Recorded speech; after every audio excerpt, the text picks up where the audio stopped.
ہاتھوں سے کرے تو نیک کام کرے، کسی غریب کی اس سے مدد کرے، اگر قدموں کا استعمال کرنا ہے تو وہ گناہوں کی طرف چل کر نہ جائے بلکہ اپنے قدموں سے چل کر اگر جائے تو مسجد کی طرف جائے، نیک کام کی طرف وہ اپنا قدم بڑھائے، ماں باپ کی خدمت کرنے کے لیے وہ اپنا قدم بڑھائے۔ اب زبان کا استعمال کرے تو وہ جھوٹ نہ بولے، غیبت نہ کرے، وہ کسی کی چغلی نہ کرے، وہ کسی کی برائی نہ کرے، بلکہ زبان کا بھی ایک روزہ ہے۔ تو اس طرح سے جب تم روزہ رکھو گے تو روزے کا جو اصل مقصد ہے وہ تم کو حاصل ہو جائے گا، اور ایسے ہی روزہ رکھنے والے کو پروردگار کی رضا حاصل ہو جایا کرتی ہے۔ رب کی رضا ایسے ہی روزے دار کو حاصل ہوتی ہے، وہ نہیں ہے کہ صاحب روزہ تو ہم نے رکھ لیا، کھانا پینا تو بظاہر چھوڑ دیا، لیکن ہوٹل پر بیٹھ کر لگ گئے غیبت کرنے، چغلی کرنے، اگر کوئی نہ ملا تو مسجد کے امام صاحب ہی مل گئے یا قرآن سنانے والے حافظ صاحب ہی مل گئے۔ بہت سی جگہوں پر ایسی ہوتا ہے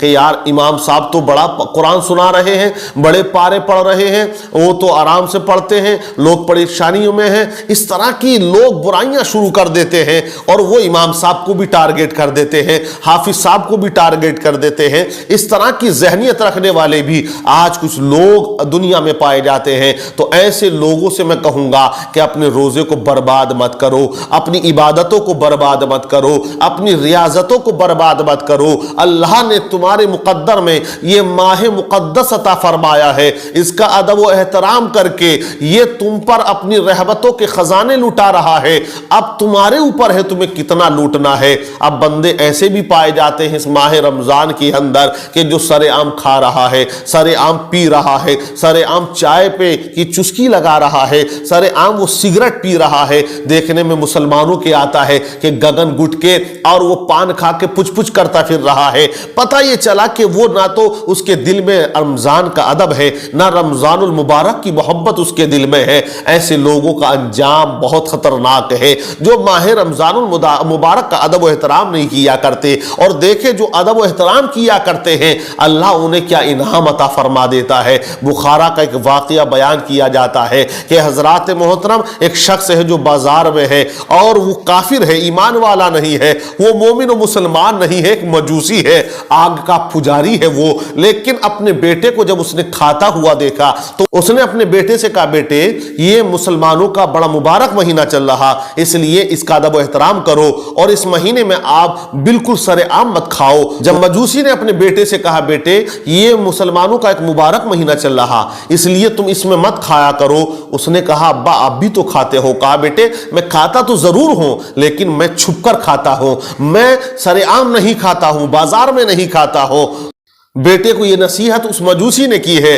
یعنی اس نے رمضان کا ادب و احترام کیا، ماہ مبارک کا ادب و احترام کیا، لیکن جب وہ فوت ہو جاتا ہے خواب میں کسی نے دیکھا کہ بتا تیرے ساتھ کیا معاملہ بنا، اس نے کہا کہ مجھے تو اللہ نے جنت عطا فرمائی۔ کہا تو تو مجوسی تھا پھر تجھے جنت کیسے ملی؟ اس نے کہا کہ میں رمضان المبارک کا ادب و احترام کرتا تھا، اس کی برکت سے اللہ نے مرنے سے پہلے مجھے ایمان کی دولت سے نواز دیا اور مرنے کے بعد اللہ نے مجھے جنت عطا فرما دی ہے۔ تو ماہ مبارک کا ادب و احترام کرنے کی وجہ سے ایک مجوسی جنت کا حقدار ہو گیا، ایمان کی دولت اسے نصیب ہو گئی۔ ہم تو مسلمان ہیں، اگر ہم ماہ مبارک کا ادب و احترام بھی کریں اور اس میں روزہ بھی رکھیں تو اللہ ہمیں کتنے درجے عطا فرمائے گا، کتنی بلندیاں عطا فرمائے گا۔ تو وہ رب ہمارے روزے کا محتاج نہیں ہے، لیکن وہ رب یہ چاہتا ہے لعلکم تتقون کہ روزہ تم رکھو تو تم پرہیزگار بن جاؤ، متقی بن جاؤ، نیکوکار بن جاؤ۔ تو روزہ وہ انعام ہے